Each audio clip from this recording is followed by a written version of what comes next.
ნელ-ნელა დროთა განმავლობაში ჩვენმა ეგრეთ წოდებულმა მთავრობამ გააძვირა პირადობის მოწმობების ფასი.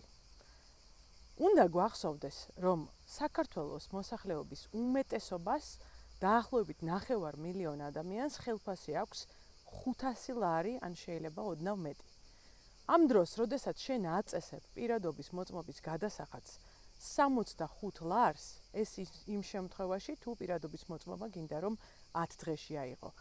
ეს რეალურად ძარცვაა. ანუ ადამიანმა, რომელსაც პირადობის მოწმობა არ აქვს, საკუთარი შემოსავლის 10% უნდა დატოვოს რეესტრში პირადობის მოწმობაში, რომლის ქონა სახელმწიფოს ვალდებულებაა.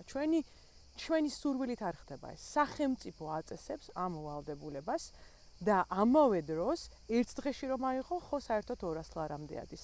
ეს უსამართლობაა. პირადობის მოწმობა უნდა იყოს უფასო ამ პირობებში.